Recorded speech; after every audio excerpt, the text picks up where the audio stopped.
एक समय भगवान शिव कैलाश में विराजमान होकर के तप कर रहे थे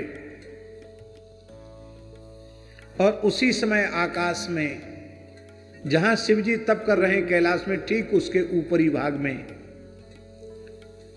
भगवती सुरभि माता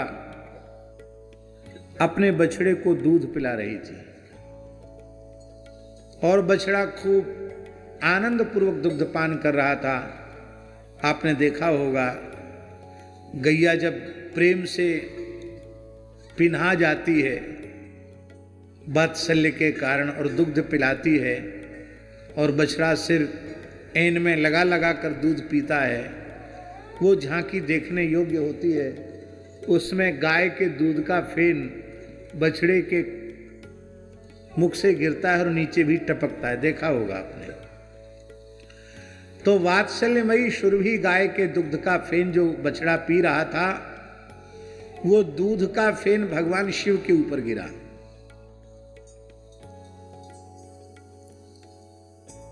उस समय भगवान शिव महिमा न जानते हों गाय की, ऐसी बात नहीं है। यह महाभारत की कथा में लिखा है। महाभारत के अनुशासन पर्व के 77वें अध्याय में 20 से 29 तक श्लोक हैं, जिसमें इस प्रकार की बात लिखी है। सवत्स मुग विभ्रष्टो भवस्य भुवि तिष्ठतः शिरस्य वाप तत्क्रुद्धा स तदीक्षित च प्रभु। जब बछड़े का फेन शिवजी के मस्तक के ऊपर, जटाओं के ऊपर गिरा,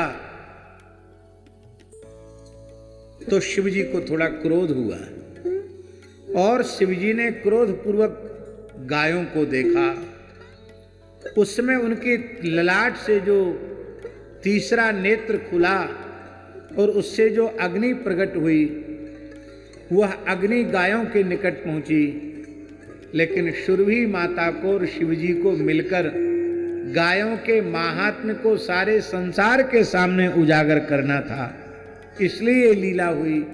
भगवान शिव की जो दृष्टि है, तीसरा नेत्र है, जिसकी प्रलयाग्नि से सारा ब्रह्मांड भस्म हो जाता है, वह तीसरे नेत्र की आग भी गायों का अनिष्ट नहीं कर सकी। उसमें गाय सब श्वेत वर्ण की थी, इसलिए सुरभि गाय का जो स्वाभाविक वर्ण है वो श्वेत वर्ण ही है। 5 गायें जो समुद्र मंथन से उत्पन्न हुई हैं, वे श्वेत गाय ही उत्पन्न हुई, पर शिवजी की दृष्टि पड़ने से वो रंग बिरंगी हो गई।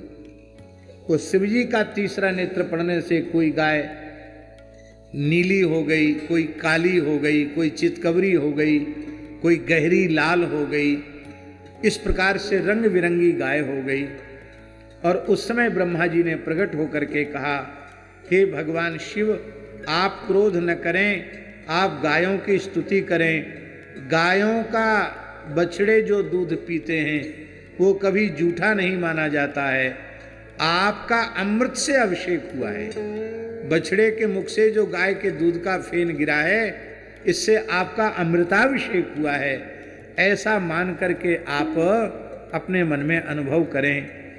तब प्रसन्न होकर के भगवान शिव ने गायों की स्तुति की और गौ माता ने अपना जो प्रथम वृषभ था नंदी, उस नंदी को भगवान शिव को वाहन के रूप में प्रदान किया।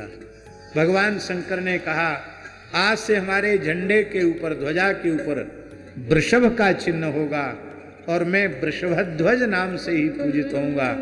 बोलो वृषभध्वज भगवान शिव की जय। तो महाभारत के श्लोकों में लिखा है, कुछ गायें जाकर चंद्रमा में छिप गई थी, इसलिए वे सफेद रह गई, बाकी सब रंग बिरंगी गाय हो गई। तो शिवजी ने एक प्रकार से गायों का और अधिक श्रृंगार कर दिया।